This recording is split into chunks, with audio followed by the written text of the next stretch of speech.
of my favorite leaders, former CEO of HCL, Mr. Vineet Nair, made a statement in 2017, which became a headline. He said in the 14th National HR Summit that HR will headlines. And look at it, in the middle of 2020, we are hosting a webinar which says, co-pilot your CEO. I think HR has evolved, and I'm sure we have taken the right steps. HR has evolved in the last 3 years, and I'm so glad that today we have a born tough C8 HR leader who's going to actually deep dive and tell us about how do you actually become a co-pilot for your CEO. So it's going to be a very interesting webinar. I'm looking forward to it. But before I introduce our speaker and sort of get going, quickly let me introduce myself. So for those who don't know me, my name is Meg Risalda. I'm the Chief Experience Officer for Enable HR Advisory, a part of a 11-year-old global HR advisory firm called The Strategist. And again, as I said before I introduce the speaker, some quick hygiene announcements. By default, we have put everyone on mute today. That doesn't mean that we do not need interaction. We definitely need interaction. What we're going to do is during the webinar, we're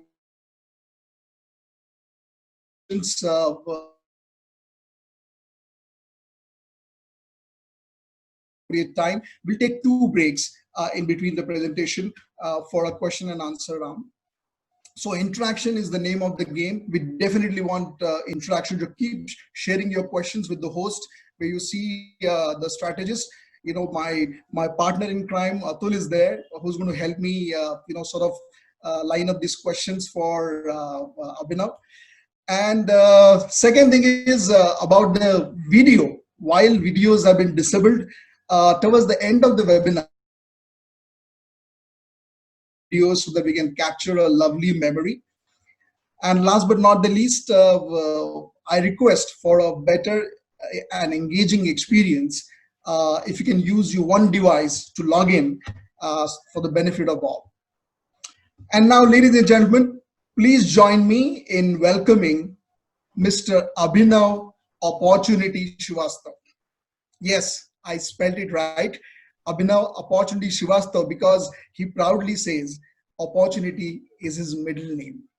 And why not? I mean, when I looked at his LinkedIn profile and when I got to know about the number of awards he has won, if you look at his 15 plus years of career, he's already won minimum 10 awards. So I don't know which way to say, whether he was maybe building a career on winning awards, or he was winning awards and making career. But it's an awesome journey that he has had. And if you look at that, because I'm not going to bore you with what is already available on the Google, but I can tell you, this man, born and raised in Lucknow, is a big fan of two contrasting things. One is music and second is data. Yes. So, these are his passion. So he loves music and he loves data. So without a further ado, I want to welcome Abhinav. So Abhinav, if you can wave at all the participants. So that's Abhinav for you. He, in his current role, he's the CHRO for C8 Specialty Tires. And without further ado, let's fasten our belts, because we're going to kickstart a journey with Abhinav on how to co-pilot your CEO with data on the wings. Over to you, Abhinav. Please go ahead. We're all set. Thank you so much, Meg. I'm really honored to be here on this webinar and interact with all of you. So what I'll do, I'll quickly share my screen so that, and then I'll take the session forward. Yep. So just give me a second.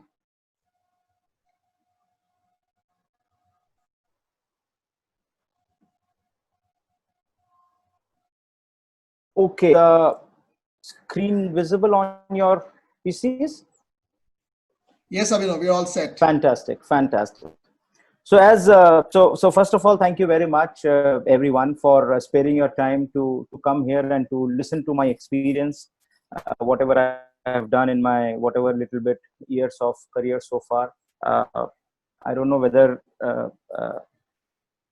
I am the authority on this topic or not, but I'll share whatever I have learned over the period of time, whatever I have done over the period of time.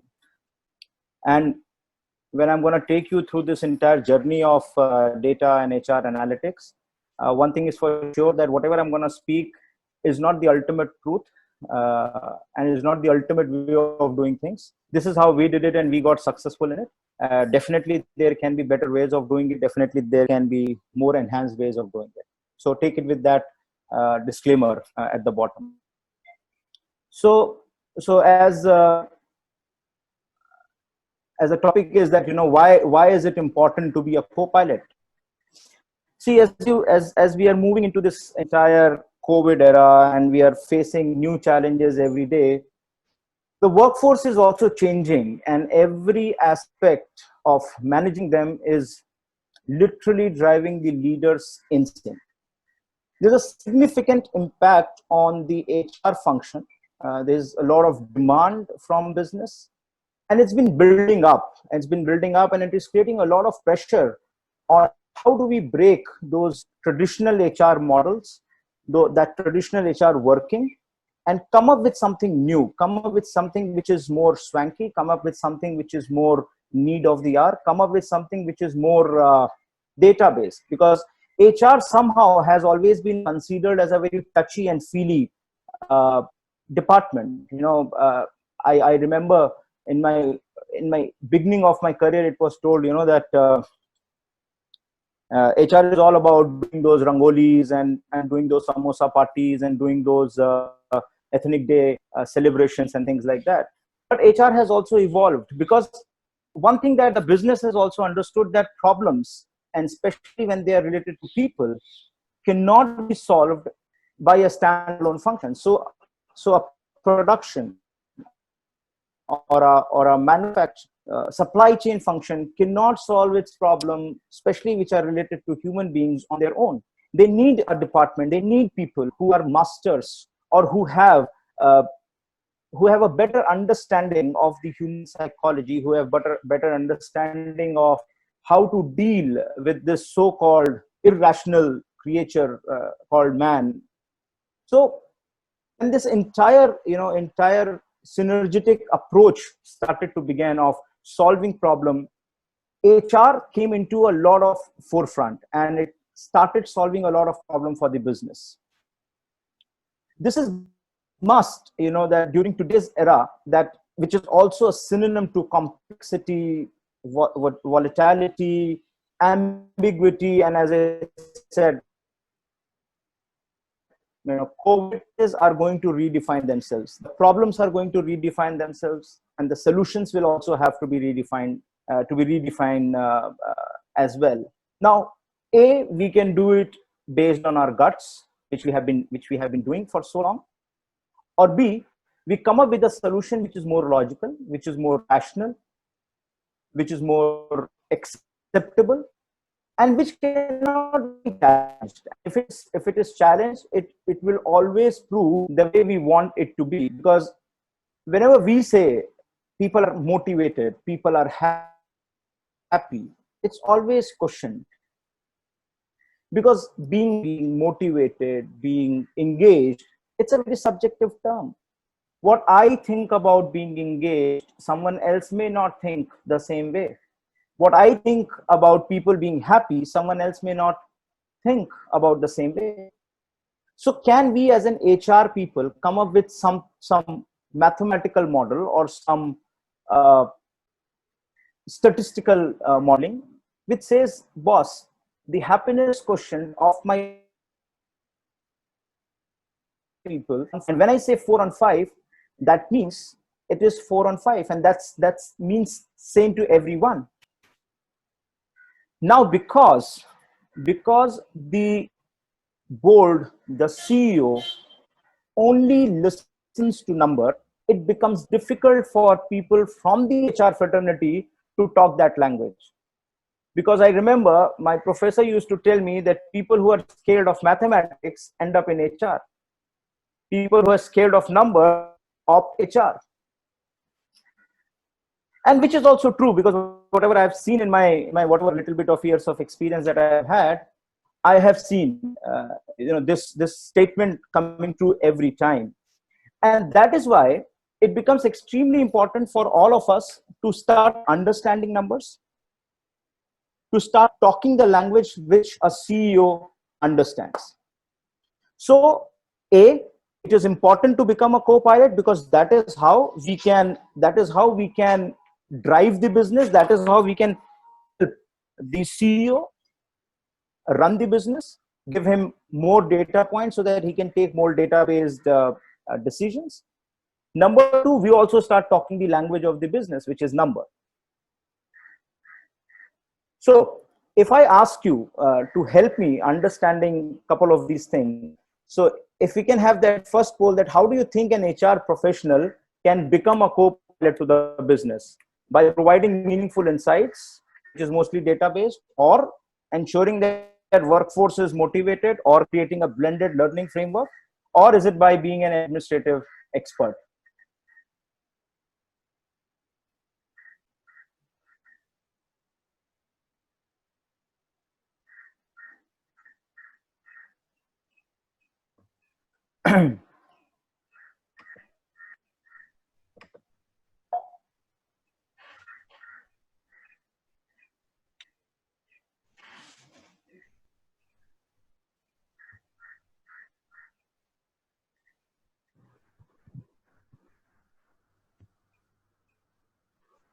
Some exciting numbers, Abhinav, coming up. Yeah, I hope the responses are not influenced by the topic that we have kept. Good. I'll be stopping in some 2 seconds if anybody wants to vote more, because we have got substantial numbers here. Yeah. Okay, done. Sure. So these are the results, Abhinav.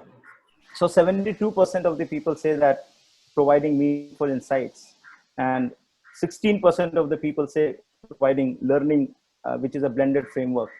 Nobody said, surprisingly, that being an administrative expert, which I'm very happy about, and ensuring that workforce is motivated. Now, are any of these answers incorrect? The answer is no. But if you have to prioritize, I think the people present here have prioritized it in a very, very right manner. That the only way we can become co-pilots in real sense, true sense, is if we are able to provide meaningful insights to the CEO. So I need to do stop sharing, right, Atul?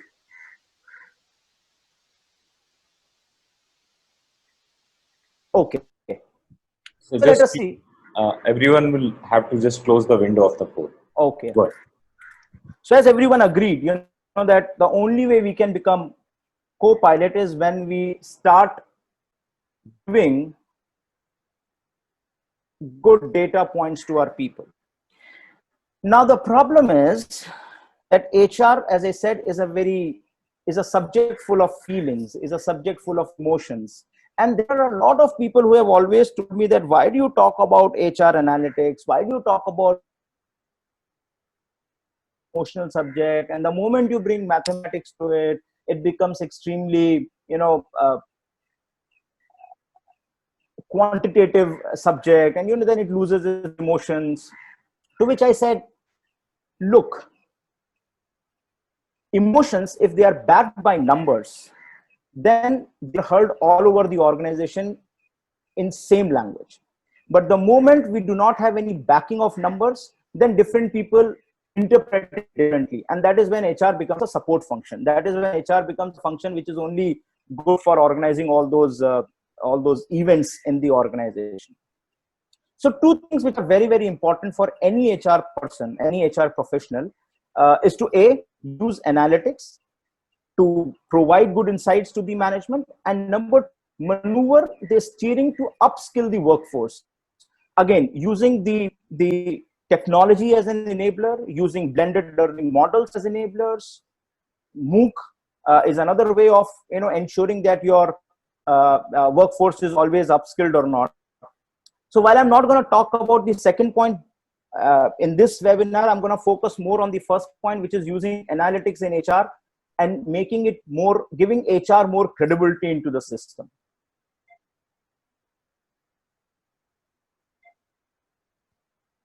All right. So now the real fun starts. Let me make you understand this HR analytics curve first. Then I'll get to the real case study, which is of more interest to me, which I'm sure all of you are also going to like. See, if you look at any organization, every organization passes through this curve.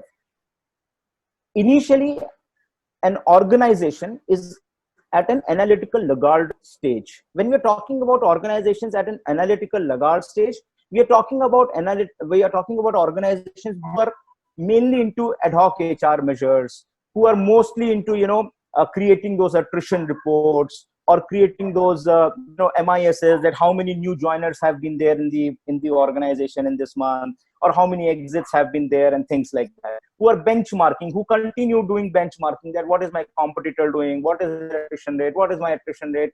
Analytical laggard. That's the first stage of becoming talking about this entire journey curve, where a company starts from being an analytical laggard, goes on to analytical amateurs, whereby we start talking about trends, we start talking about scorecards, we start kind of bring a lot of data together, that how many people who have left our organization were 3 months old or 6 months old. Now this is where we start talking like analytical amateurs. Now these two pieces are called the descriptive analytics part of the analytical journey. So the maturity of that organization in terms of analytics is at a lower side, and the value that as an HR people we add to the business is also at a lower side. So while we do a lot of data crunching, we are not able to give real insight to the organization to take solid business decisions. Then suddenly there is a shift, and this shift is all about bringing in more insightful information to the system from an HR's perspective. And that is where we start calling those kind of companies as analytical practitioners, where we talk about correlations, where we talk about finding root causes. For example, that what is the correlation between a bad hire and an early exit? Is there a correlation between these two data sets? Is there a correlation between a bad hire and low performance? Is there a correlation between engagement index and attrition rate? Now, these are the correlations we start talking about. We start getting into the root causes of the issues, rather than just saying that, boss, the average attrition rate of this month was 2%. We start getting into the root cause, trying to find out that why is it 2%? Which population or which part of the population is making it 2%? Now, that is where we are talking about analytical practitioners. And then comes the analytical masters. Now, these are the organizations where you talk about predicting, where you talk about forecasting. Like, for example, in one of the company, when I developed a model, that model was predicting attrition. Now, this model used to tell the organization that which employee is going to leave or resign the organization is in which month and in which year. Now, obviously, these kind of models do not work at 100% accuracy. Otherwise, we'll become next to God.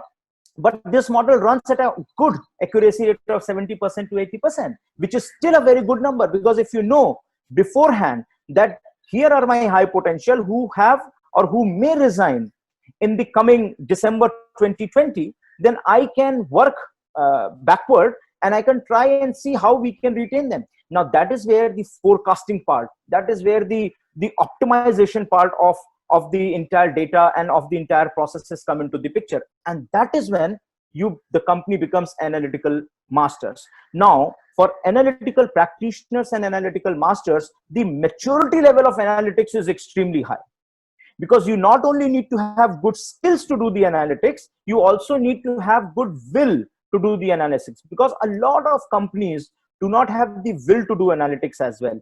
Arey jaane do, leave it, let it be, it's okay. Now, the moment you have the skill and will, you become analytical practitioner and then analytical master. And these two put together are called predictive and prescriptive analytics. Now, the difference between predictive and prescriptive analytics is, predictive is whereby I'm predicting something, which is that, taking the same example forward, that in December 2020, so and so person is going to leave. That's my prediction. So now what do I prescribe?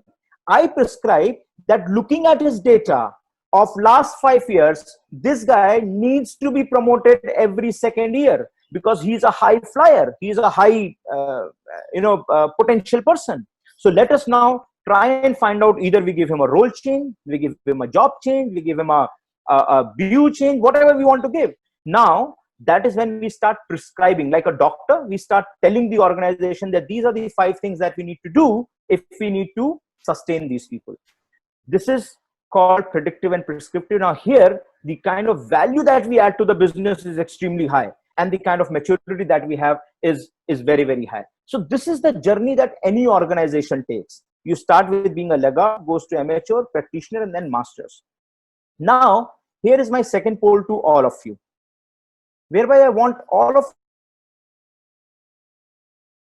whether it can be your organization, or if you do not want to talk about your organization, majority of the organizations that you have seen, which category do you think as HR people, as HR fraternity, do we lie into at this point of time?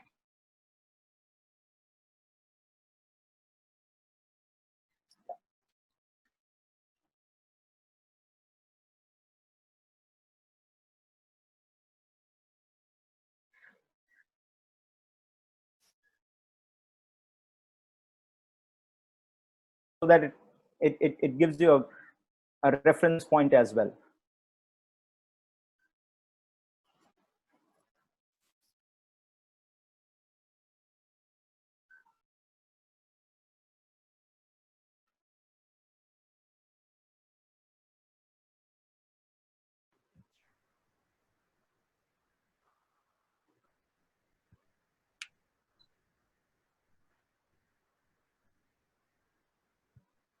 I think we'll end the poll in 2 seconds. Okay. So we have good numbers. Here are the results. Okay, fair enough. So a lot of us are saying that either the organization that we work in or the organizations that we have experienced in our life, from an HR point of view, maximum or most of us think that as a function, we are still at an analytical amateur stage. And we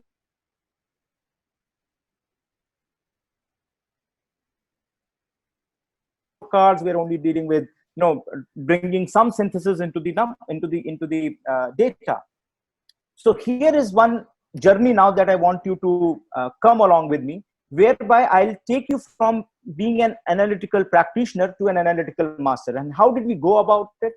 How did we ensure that we add value to the business by some real data analysis and real data crunching? Do I close it now? All right.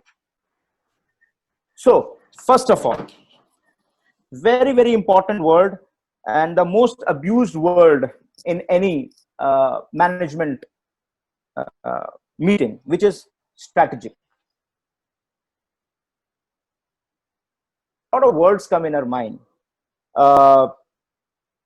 It can be an action plan. Some people say it's an action plan. Some people say it's a way of working. Some people say it's forecasting. Some people say it's about how do we beat the competition, or blue ocean or red ocean. Different people talk about different things. But this is the simplest and the most appropriate definition that I've ever heard of strategy. It says that strategic means, or strategic is a function of being unique, being organized, being rare, and being difficult to copy. Any action plan which is a unique action plan, or any data point which is a unique data point, or any analysis which is a unique analysis, is organized, is rare, and difficult to copy, gives you a strategic competitive advantage. Now, as an HR, how we can give this strategic competitive advantage to our CEO is where the magic lies. Is where we become the co-pilot, is where we start adding value to the business. And this entire journey is about these 4 parameters. The entire about these four parameters. Now, once you have defined your strategic action plan, which qualifies these 4 parameters, is when you start impacting positively the cost leadership, the focus leadership, and the differentiation leadership. Now, these are the 3 words which are given by the great Peter Drucker, and he says these are the only 3 strategies that you have. But these strategies you can only implement if you understand the basic strategic framework, which is unique, organized, rare, and difficult to copy. So now let's get to the runway. Before I get to the runway, I have a disclaimer, as they say in the plane also, that please tighten your seatbelts. So as I said in the beginning also, that whatever I'm going to tell you may not be the optimum solution, may not be the best solution available, but it has worked for us, and there can be better ways of doing it as well. So take it with that point. And if you have any inputs to give, you are more than welcome to please help me with those inputs, so that we can in fact enhance this study to the next level. So this was the problem statement. So this HR manager, this HR head of an organization, he was called to a executive committee meeting, whereby the CEO asked this HR head that, boss, you have so many people initiatives. You have so many initiatives which you say focus on bringing the attrition down, improving the overall retention. You have so many initiatives where you say, that this initiative is helping me retain my high potential people and things like that.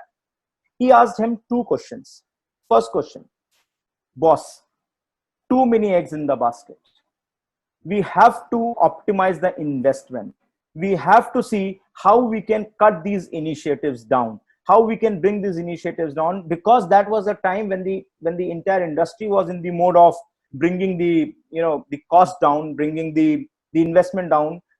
And at the same time, we also had a challenge that how do we understand that which of our initiative is contributing what percentage to the entire retention rate of the organization. So I have 10 initiatives. Can you tell me that which is contributing what percent to the entire retention or entire attrition rate organization? These 2 CEO to the HR head. So first was, can we bring down the number of people? Hello? Sorry, Abhinavji, Atul here. Your connection seems to be going down again. So maybe you can stop the video. Audio will do, because at least it will continue. Because okay. it got frozen between again.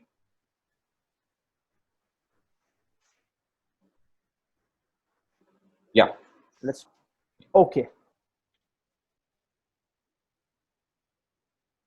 So the tips that we had at that organization, I have listed them down here, which was Friend at Work, grassroots leadership development, higher education programs, and there were some 12-day induction programs, suggestion schemes, and things like that. So the first problem that HR manager had was, how can I bring these 10 initiatives down to as less number of initiatives as possible? That was the first challenge that the HR manager had. The second challenge, the second problem that the HR manager had, can we quantify the contribution of each people initiative? Now, this is a big problem. If someone tells me that my attrition has gone down from 20%, 28% to 20%, and if someone tells me that, can you please tell me that which initiative has contributed how much to this 8%, then I don't know how to do it. And that is where the bigger problem comes. Now, obviously, we could have gone back to the CEO and said, boss, this is the most popular initiative. Hence, we think that this initiative has impacted the maximum in terms of reducing the attrition rate. Or we could have said, boss, we think as an HR people, and we know the truth, that this initiative has helped us in bringing the attrition down. But in life, in data, there are 3 things. There is your truth, there is my truth, and then there is real truth. The statistics tells the real truth. The statistics tells where the devil lies, and it helps us identify that. So we said, let us make it a project. Let us do an entire data life cycle around it, and let us give a solution which is absolutely foolproof solution. And this is how we went about it. So first of all, we created a gut-based effort impact matrix, whereby we said, let us identify and let us start placing our initiatives in terms of how much impact are they making and how much effort is required in running that particular initiative. So as per our, whatever the senior leadership, people who were running these initiatives, all of them sat together. They plotted these various initiatives and various quadrants and said, oh, we think it has a very high impact while it has a very low effort and things like that. So we created a matrix like this. So first thing that we have to, before we started this entire initiative, was to establish a relationship between these two drivers, which was engagement and retention. So the first thing that we had to tell and establish to the board was that if my employees are engaged, they will stay with the organization. And engagement means learning, engagement means growth, engagement means career opportunities. It can be anything. How we also defined engagement in our organization, I'm also going to touch about it in a couple of slides. So first thing we said, that let us create a relationship between engagement and retention. And that is where we said that let us take our GPTW scores, which was Great Place to Work scores, and let us try and correlate with the monthly attrition MIS. So what we did, we tried to find out people or the set of people who have rated us extremely high in Great Place to Work survey, how many of them have actually left us over the period of last 1 year. Now, if we are able to establish this relationship, that people who give us high score in Great Place to Work tend to stay with us for a longer period of time, is when I can say that engagement is directly proportional to retention. When we did this analysis, we could easily identify and create that relationship between engagement and retention. Then we said, let us now identify what engages people. So we had 3 different models that we were using to gauge the engagement level of our people. First was taking feedback about the manager. Second was Great Place to Work. Third was the EVP model. And fourth, we did a secondary research whereby we refer to a lot of HBR articles, we refer to a lot of Ivy business journals and things like that. And we found out that there are total 31 drivers which engages people, which is career, communication, growth, fairness, and blah, blah, blah. Then we brought all of these together and we tried to find out that what are those overlapping parameters that we have. Once we did that entire analysis, we came up with 14 drivers that help us engaging employees in the organization. So they are fairness, communication, personal job, recognition, hospitality, etc., etc. Also, we tried to find out the correlation between these drivers to the overall engagement index of that study. Just to give you an example, for example, career opportunity, which is part of the People Pulse survey, which also came out as a engagement driver. What is the correlation score of People Pulse career opportunity with the overall correlation? Now, if you see, we only took the highest correlated items in our 14 shortlisted engagement drivers. So we had 3 tasks in hand. Because we have identified the engagement drivers, we knew that these are 14 engagement drivers. We had to first prepare a questionnaire. We had to second select a location for administering. And third, we had to validate the questionnaire. Now, obviously, whenever we have to prepare a questionnaire, we know that what all things we want to find out, what are the answers we want to get, and we write those questions. But we thought, and let me also tell you, the whole idea was that we conduct such a study that it is a foolproof study at every point of time, so that nobody can puncture this entire study. So first was prepare a questionnaire. So what we did, we created 15 questions And all these 15 questions were created in 3 languages. So English, Hindi, and Marathi. Now, normally what happens whenever we make a questionnaire and whenever we translate it into Hindi and Marathi, we just either use Google to translate it, or we outsource it to somebody else. But now, statistically, whenever we have to translate one questionnaire into different languages, there is a validity test that one has to conduct, which is called translate, retranslate validity test. Now, how it works is that if I've prepared a questionnaire in English, I have to translate it into Hindi, and then that Hindi questionnaire, we have to give it to someone else to translate back into English, and then we have to see the original English questionnaire and the translated English questionnaire, what is the kind of similarity that we have. Now, this is a tool that we use when we have to validate a questionnaire. So we found that there was 89% similarity. So the similarity index was 89%. That means 89% of the words that were used in every question was matching, which is a very, very high level of similarity index. The second task that we had in hand was, how do we select a location? Now, this organization had around 11 units, 11 plants where, different to name the company, the name of the company is Lupin. So this company had 11 plants, and in pharma setup, whoever is from a pharma background, we have 2 types of plants. We have an API unit and we have a formulation unit, whereby an API unit prepares salt, and that gets converted into a tablet in API in a formulation unit. So we thought that what can be a good way of finding out where should we administer this particular questionnaire. So we said that let us try and find out which is the most engaged location.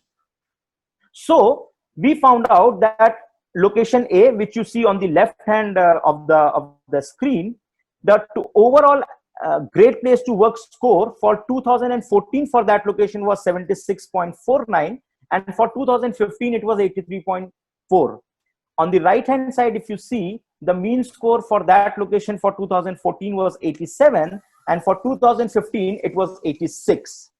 Now, though, if you look at this data from naked eyes, definitely the score of the location 2, which is on the right hand side, looks to be at a higher side because it is 86, but the other location is at 83.4. Ideally, we should go with the location which is on the right hand side, which has a Great Place to Work score of 86. But here comes the statistics. If you look at the score and if you try and find out the difference between the average of these 2 scores through a tool which is called the t-test, you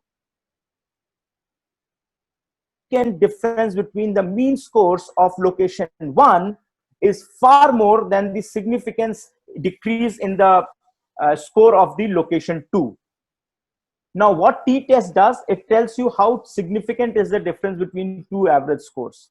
So the t-test told us that we should not run the survey on location 2, we should run the survey on location 1, because statistically the scores have actually moved up significantly in location 1. So we went ahead and we administered the survey on location 1. If you see, that was the accepted location for.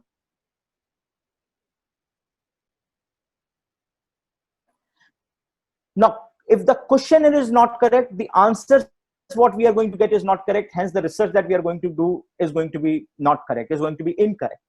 So we said, let us find out what is the validity of my questionnaire. Now, the validity. Now, what I'm trying to do here, my friends, I'm trying to take you through an entire journey, how to go step by step conducting a research.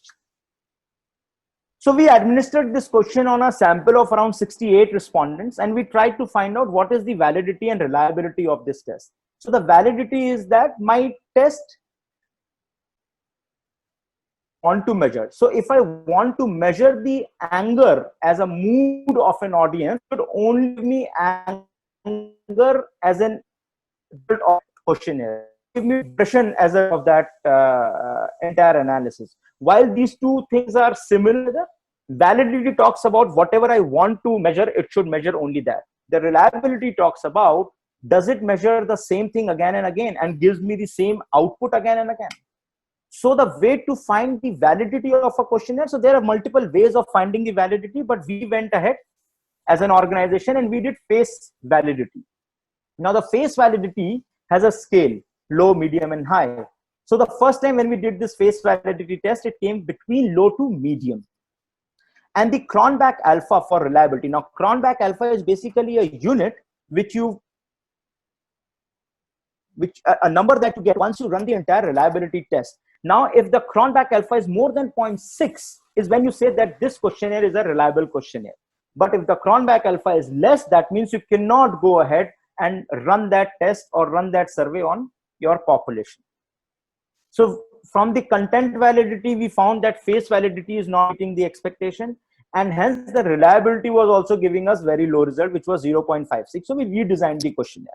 So redesign means you start doing a factor analysis and you try to remove the factors which are bringing the entire reliability of your questionnaire down.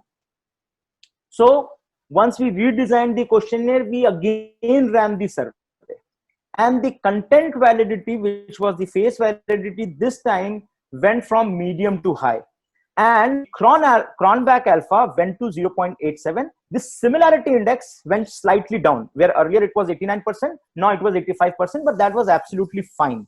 So my questionnaire now here was statistically proved that it is absolutely valid questionnaire.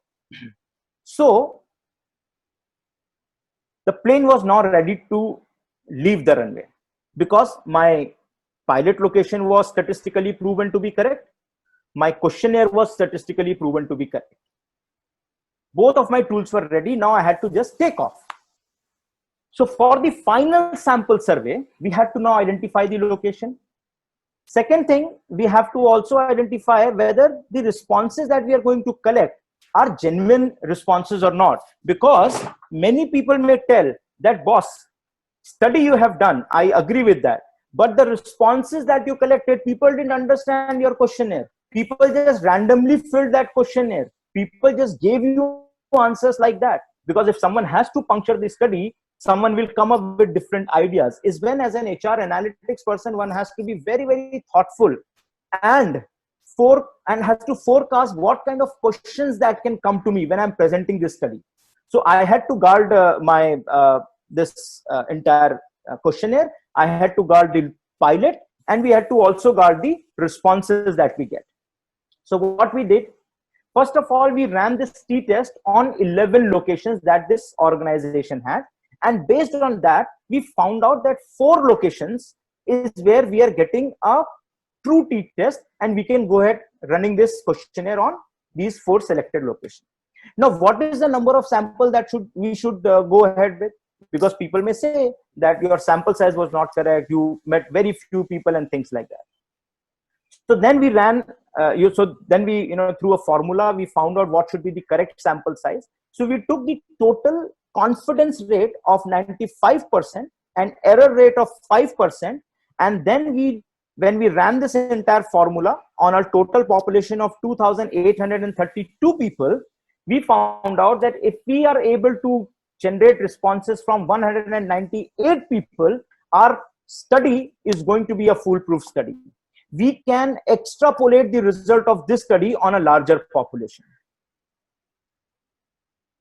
So the second thing was, my location was set, my sample size was set.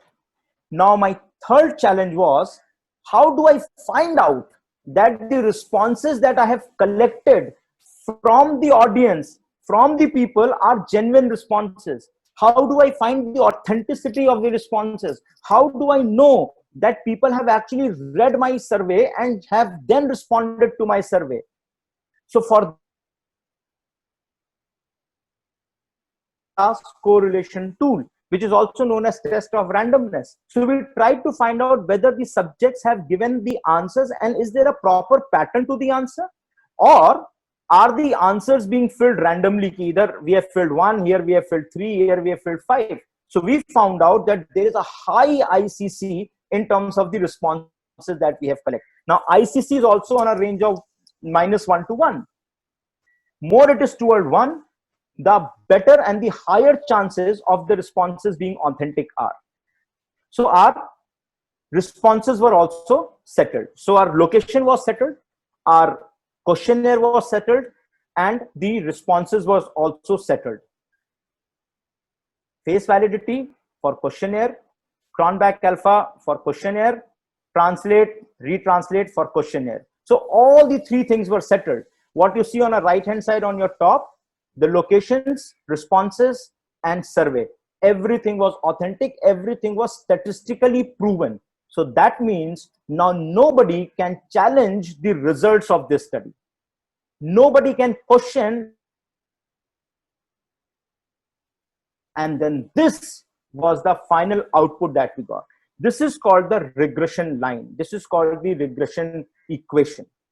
When we punched in all the data into the system, we created a regression line. Now, regression basically helps us in forecasting. Regression tells us that what is the impact of independent variables on the dependent variable. Now, here my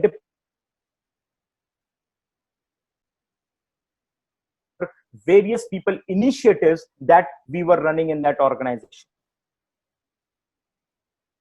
And here I've also given you the names of the initiatives just for better understanding.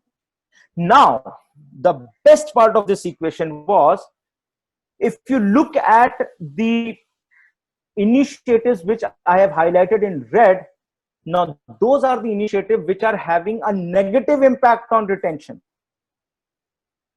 While we thought that they are our superstar initiatives, they actually told us that the study actually told us that these initiatives have a negative impact on the overall retention rate. Now, we started descending because this was the final equation that we got. So we know that which of my initiative is impacting to what percentage of my overall attrition rate. Now I had full clarity of this entire question that was put in front of me. We started to descend because now we had to make sense out of this equation. Now we had to find out, we had to infer a lot from this equation. So what we did, we started deep diving into each of the initiative, and we said, and we started creating these kind of chart. Like for example, this chart. Now, friend at work told us that if the current buddy score, if you look at the bottom of the screen, if the current buddy score plus 0.1 point of improvement happens in that score, my overall retention rate will go up by 0.27. To break it further, if the overall satisfaction score of this initiative called Buddy goes up from 3.30, which was my existing satisfaction score of Buddy, to 3.40, my attrition will go down from 20% to 19.73%. Now, as an organization, we had the formula of finding out how do we reduce the attrition. Because now we know which initiative we have to work upon, which initiative we have to focus more, which initiative we have to focus less. From which equation? From this equation. Now, similarly, for all of these 10 initiatives, we did a similar kind of analysis whereby we created tables for each and every initiative that we were at that point of time scrutinizing and putting them under microscope. Abracadabra, we did it for every initiative that we had, similar analysis. And these are the kind of equations that we came up with, which was current grassroots leadership program, whatever is the current score, plus 1 point improvement in the overall average satisfaction score of that particular initiative will help us increase the retention by 0.13, and so on and so forth. Now we knew which of the initiative we should be focusing on. Now we knew which of the initiatives that are actually doing damage to the organization than doing any good to the organization. And this was not our gut feeling. This was not 5 HR people sitting on a round table and discussing about an initiative. This was hardcore statistics. This was a hardcore study which was presented to the board, and nobody could question it because numbers speaks the same language. The analysis what we did as a department can be done by anybody in the organization, and they will still get the same results what we got. So the solution statement of that problem statement was, we eliminated 2 initiatives and we saved around 65 lakhs for the organization. Otherwise, we thought that they are champion initiatives that we are running. But after this initiative, we actually went ahead and scrapped those 2 initiatives that we had. Number 2, we rejigged an initiative on job rotation policy. Job rotation policy was the same initiative, which I'll go back to the slide, which was your minus 0.908.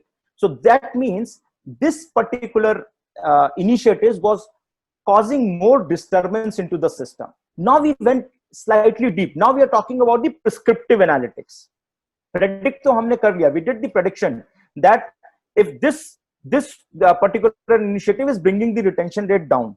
Now we did a prescriptive analytics of this, and we tried to find out that why is it having a negative impact. Now this entire policy was about giving opportunity to people to move into different roles after a certain period of time. So if somebody has spent some 3 years in a role and has A, B or C parameters fulfilled, which is performance, which is promotions, if all those parameters are being fulfilled, then he or she gets eligible for a job rotation. That can be from any department to any department of his or her choice, with a caveat that whenever you want to come back to your original department, you can. So our head of the manufacturing and our head of the HR used to travel all across the organization, all across the plants, and they used to have a conversation with these potential people, and every conversation used to be hour and a half long conversation, which was not giving us any result, is what we found out after we did this entire study. In fact, it's doing more damage to us. So we found out that while these people, our head of manufacturing, our head of HR, were going and meeting those people and trying to find out, what are their career aspirations and things like that, when it used to come to the real execution where the rubber was actually hitting the road, we found that the plant head, the managers were not allowing these people to move out of their roles, because they were their champion performers, and they thought that if they allow them to move out, somewhere their department's performance is going to go down. Now this was an insight which we never had before, unless we did this entire study, unless we did this entire regression line and tried to find out that this particular initiative is actually creating more troubles for us. Now the solution to this was that we added a couple of more steps to this entire job rotation. We said, fine, fair enough, if we are not able to rotate your job, we will at least enrich your job, we will at least enlarge your job, we will do something so that you feel better than what you were doing before. And then this initiative started rolling. This initiative started giving a lot of positive results. Same thing happened with this initiative called STEP, which is Structured Target for Effective Performance. While we had given all the KRAs, so this was about setting targets on day 1. So while we said that, you will have to give your KRAs on the day 1 and things like that, it never used to happen. So the new joiner used to be given his or her KRAs on day 1, but they were not being followed. So then, as a prescriptive to this particular research, we said that we will have to do step audit. So then we started an entire process of step audit, and then we started, putting a lot of rigor into this particular initiative, and then it started giving us a lot of results. Now this otherwise wouldn't have been ever in our thoughts also. We wouldn't have ever imagined that step or an expanding horizon kind of a program can give us negative results than positive. Only after this study we could find that. So these were the equations that we created after doing this entire research. And then we created a data-based effort and impact matrix, whereby a job rotation policy, which earlier we thought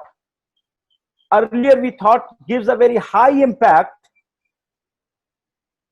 and a very at a very mediocre kind of an effort level, actually needs very high efforts and gives us very low impact, because it is giving us negative impact. So we need to redo this policy, because it is creating more issues.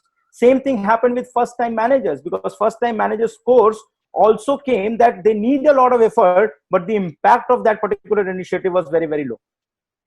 As a result of this entire study, we scrapped the higher education programs the way they used to be done earlier, and we redid the entire thing, so that we could benefit more people in a more better way. And we scrapped the entire internal job referral scheme, because they were not giving us any result, which we initially thought is a very high impact scheme for us, because we used to get people at a very lower rate, because we used to definitely incentivize people who used to get those people to us. So whatever we thought based on our gut, that these are the initiatives who are really going to impact the organization extremely positively, actually turned out to be not so impactful or not so encouraging initiatives after this entire study was conducted. Now, this entire journey,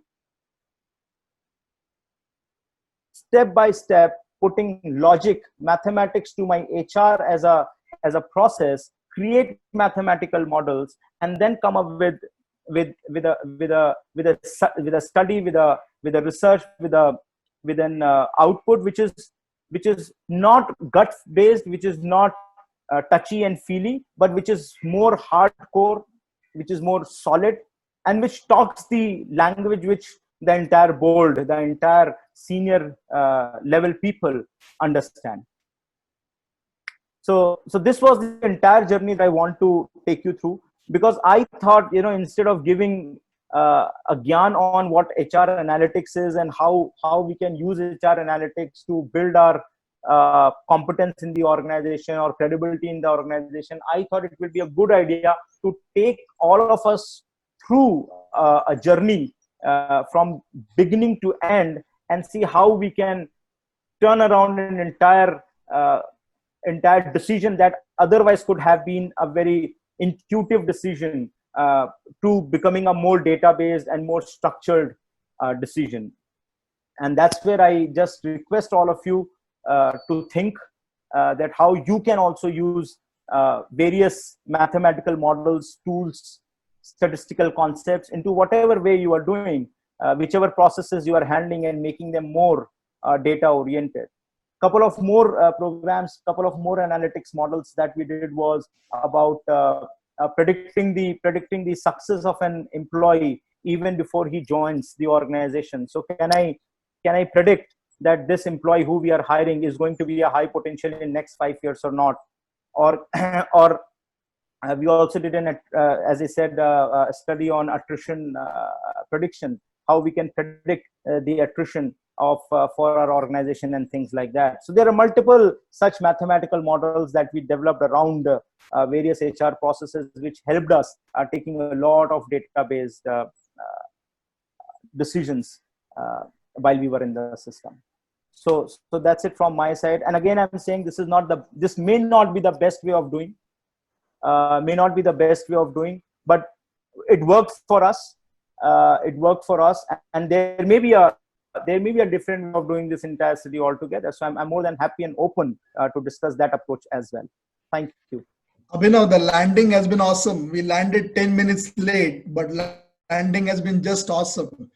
I've taken lots of notes. Sorry. I'm sorry for that. I thought I'll be Indigo, but I ended up Jet Airways.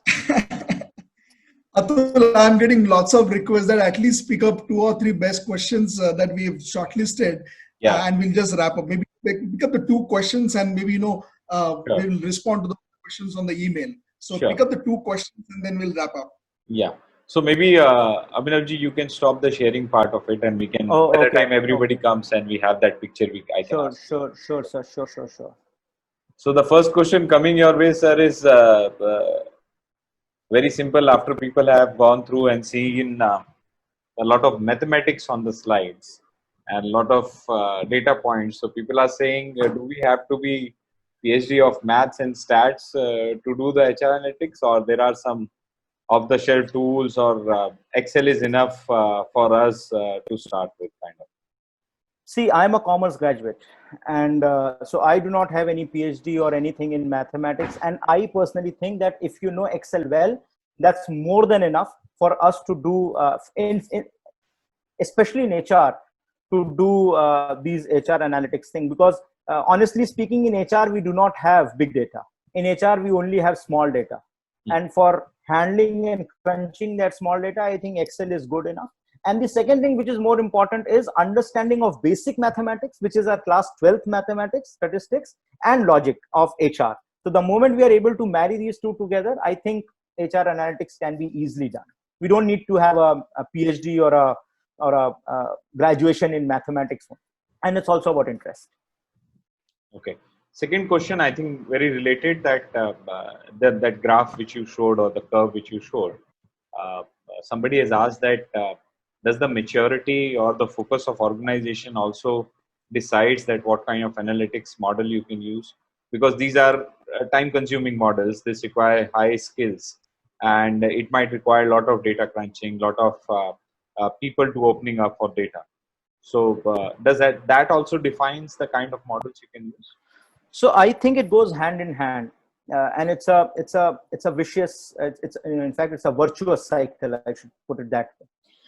And I'll say virtuous cycle in this way, because if I give database to the organization, they start believing in those data points, and then they give us more luxury and liberty of playing and working with that data. So the more I supply to the organization, the more organization demands from me, and the more they start believing in me. So because at the end of the day, organization needs inputs. Organization needs points where they can take decision based on data. So I think more you provide to the organization, more organization shows confidence in you, and more they give you. It grows. It evolves from basic to advanced. It evolves. A very tricky question. Somebody has asked that when you do a predictive attrition prediction model, and you take an action to prevent that, doesn't that invalidates the model as such? Because going forward, it will have, you are predicting somebody is. Sorry. So if you have an attrition prediction model and you already know that 70-80% of the chance that this guy will leave, and you take an action on that, so does that invalidates the model as such going forward, because you have already done something to get this guy back? See, the whole idea was to create that model is to find out and to ensure that it invalidates the model. But again, as I said, human being is a very irrational person. I mean, whatever you say, I will not say animal and all, but whatever. They show a very irrational behavior. So next time they have something else that drives them out of the organization. So yes, it does. But once the model is created with every inflow of the employee, you know that who is going to leave. So not really it invalidates. It helps in taking calls. Okay. And one last question: is there something you would recommend people to start with, or read, or maybe go through it if they want to start? Because a lot of questions are coming around.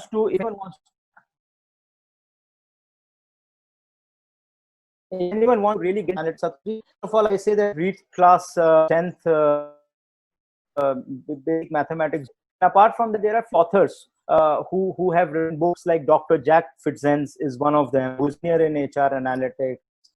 Then Thomas Davenport is another one who has written a lot on data analytics. Or HR Scorecard by Dave Ulrich is unfortunately, Atulji, none of the books provide really a way of doing this analytics. Everyone's concepts, that how analytics helps you, how analytics helps you take decision, but they do not really give you a 1+1 kind of a model whereby you do this, like a chemical reaction, that you add salt to this thing and you get this output. So you really not get that. But definitely they open up your mind and they give you a conceptual clarity. They at least make you think about what can be done. No, good one. So I think, Meg, I'm exhausted. I've asked, so there were many questions, but I've tried to bucketize and so that people get the real answers. Maybe other answers, I'll put it on mail to everyone. And I'm really sorry for that this technical topic glitch. is such, you know, I'm not surprised. Perfect. So, you know, Abhinav, you know, all I want to say is that, you know, before a CHRO, when I have been a CHRO myself, before we get into a board meeting, we used to say that, you know, even God help those who help themselves. I think we should add one more thing.